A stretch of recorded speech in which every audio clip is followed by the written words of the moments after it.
بسم اللہ الرحمن الرحیم۔ شروع کرتا ہوں اللہ تعالی کے نام سے جو بڑا مہربان نہایت رحم والا ہے۔ اے ایمان والا، جو ہم نے تمہیں دے رکھا ہے اس میں سے خرچ کرتے رہو، اس سے پہلے کہ وہ دن آئے جس میں نہ تجارت ہے نہ دوستی اور شفاعت، اور کافر ہی ظالم ہے۔ اللہ تعالی ہی معبود پر حق ہے، جس کے سوا کوئی معبود نہیں، جو زندہ اور سب کا تھامنے والا ہے، جسے نہ اونگ آتی ہے نہ نیند، اس کی ملکیت میں زمین اور آسمانوں کی تمام چیزیں ہیں۔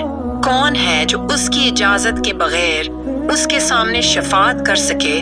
وہ جانتا ہے جو اس کے سامنے ہے اور جو ان کے پیچھے ہے، اور وہ اس کے علم میں سے کسی چیز کا احاطہ نہیں کر سکتے مگر جتنا وہ چاہے۔ اس کی کرسی کی وسعت نے زمین اور آسمان کو گھیر رکھا ہے، اور اللہ تعالیٰ ان کی حفاظت سے نہ تھکتا ہے اور نہ اکتاتا ہے۔ وہ تو بہت بلند اور بہت بڑا ہے۔ دین کے بارے میں کوئی زبردستی نہیں، ہدایت ضلالت سے روشن ہو چکی ہے۔ اس لیے جو شخص اللہ تعالیٰ کے سوا دوسرے معبودوں کا انکار کر کے اللہ تعالیٰ پر ایمان لائے، اس نے مضبوط کڑے کو تھام لیا جو کبھی نہ ٹوٹے گا، اور اللہ تعالیٰ سننے والا جاننے والا ہے، ان لانے والوں کا کارساز۔ اللہ تعالیٰ خود ہے، وہ انہیں اندھیروں سے روشنی کی طرف نکال لے جاتا ہے، اور کافروں کے اولیاء شیاطین ہیں، وہ انہیں روشنی سے نکال کر اندھیروں کی طرف لے جاتے ہیں۔ یہ لوگ جہنمی ہیں جو ہمیشہ اسی میں پڑے رہیں گے۔